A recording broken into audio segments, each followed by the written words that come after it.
One genre that's often looked down upon is the romantic comedy.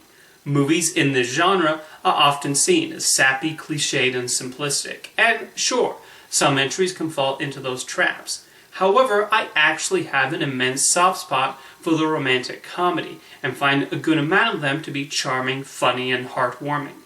Whether it's due to clever writing or the strong chemistry between the lead actors, the best rom-coms can tug at the heartstrings while also making you laugh at the predicaments that occur. So I thought I would celebrate this genre by talking about some of my favorites and why I enjoy them so much. While certainly not the first romantic comedy, the film that truly defined the genre is Frank Capra's It Happened One Night. Yes, romance was a major aspect of the comedies of Charlie Chaplin and Buster Keaton. However, any storytelling device in a modern rom-com can be traced back to this film, and they are used to brilliant effect, as we see Claudette Colbert and Clark Gable meet under unusual circumstances and eventually fall in love, although not without bickering first and getting into all sorts of madcap hijinks.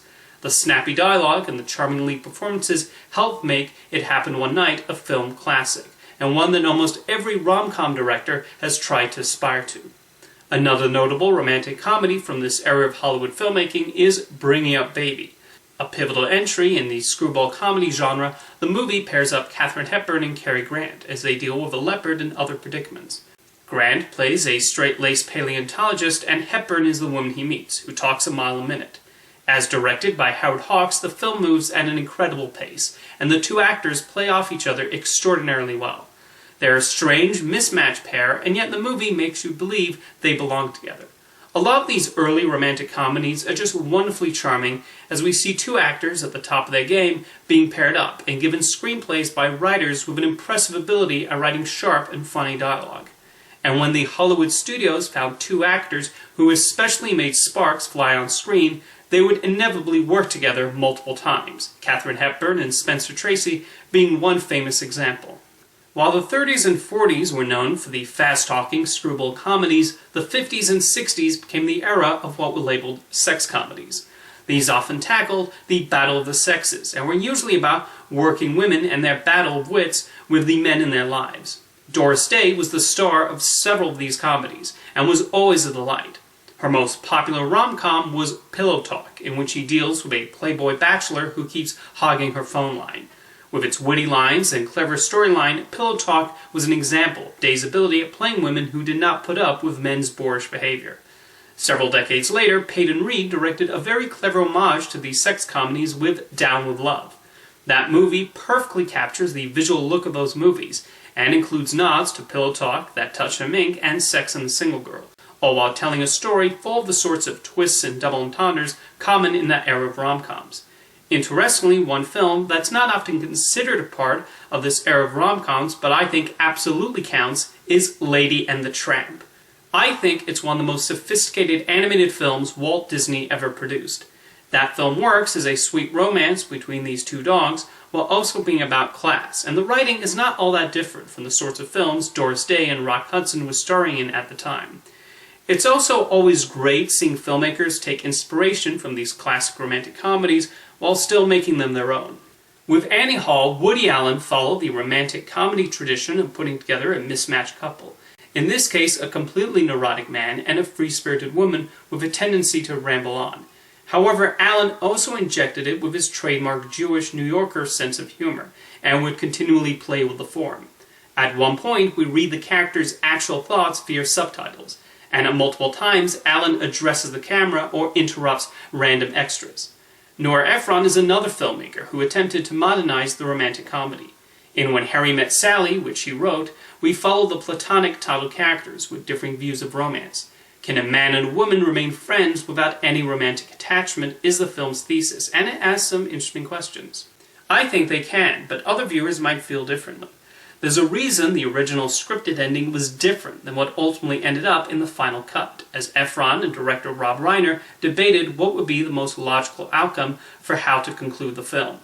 Sleepless in Seattle takes on a premise most would say shouldn't work, as Meg Ryan falls for Tom Hanks over the radio and they barely talk until the ending. It sounds so preposterous, and yet somehow, by the end, I do root for them to get together. Nora Ephron really was someone who knew exactly how to sweep the audience off their feet with her rom-coms. I think the key to any romantic comedy is empathy for the characters. If I can make charmed by the leads and I want them to get together, it will have done its job. An unconventional romantic comedy that completely enchanted me recently was While You Were Sleeping, and empathy for the characters is a reason why. From the moment you meet Sandra Bullock, there's an immediate sympathy, especially with her longing for a loving family. After she saves a man who falls on the subway tracks and he ends up in a coma, his family ends up thinking Bullock is his fiancée. If this movie had played out wrong, it would have come across as this woman forcing herself into this family's life. And yet, it doesn't, because Bullock is so sweet in the movie, and the family is so loving and inviting. Thus, While You Were Sleeping becomes not necessarily about Sandra Bullock meeting the man of her dreams, but rather about being accepted in a family she never had. I've only mentioned American rom-coms so far, but the British film industry has also produced several worthwhile entries in the genre, with Richard Curtis being one of the more recognized names. My favorite British romantic comedy might be Bridget Jones's Diary. This film has the biting wit films from across the pond are known for, but it also tugs at the heartstrings as we watch Bridget deal with what life throws at her. The scene that plays over the opening titles, with Bridget listening to the song All By Myself alone in her apartment, already starts the movie with a bang, and it keeps that momentum through the entire runtime. Renee Zellweger helps make Bridget relatable, and I do think most of us have a little bit of Bridget Jones in us as we try to navigate life. I also like Love Actually a lot, a film that cleverly jumps between a whole ensemble of characters. Is it a piece of sentimental Christmas feel-goodery? Absolutely. And yet I've always been charmed by it, with Hugh Grant as the British Prime Minister and Colin Firth as a writer who falls in love with his Portuguese housekeeper being my favorite storylines. One element of romantic comedies I also really like is when they are about negative people who eventually start to see the positive side of life. Very often there'll be the snarky character who cannot help but be continually sarcastic. But it's through meeting and interacting more with the other lead protagonists that the softer and gentler side comes out. This is most common with male characters, but it can happen with female leads too. Last Christmas is a great example of this. In that movie, Emilia Clarke's character Kate is completely cynical and negative about the world. However, over the course of the story and her meetings with Henry Golding, she begins to have a more positive outlook on life, starts doing good things, and becomes a better person in the process. Last Christmas was criticized for being too sentimental, and for some of the directions taken with the story. But Kate's transformation from cynical to positive was one I was very happy to see unfold, and I found the ending to be quite lovely and touching. For my final point, I guess I should answer what is the ultimate appeal of romantic comedies. I think a major reason why so many go back to the genre is because of that element of wish fulfillment. Romantic comedies are often about characters who want to find happiness, and in most of them they do indeed find happiness.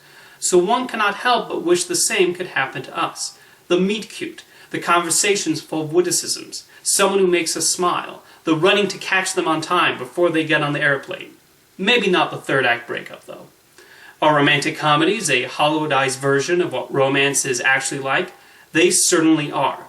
But if they do the job of being charming, funny, and heartwarming, then the filmmakers have succeeded at their primary goals.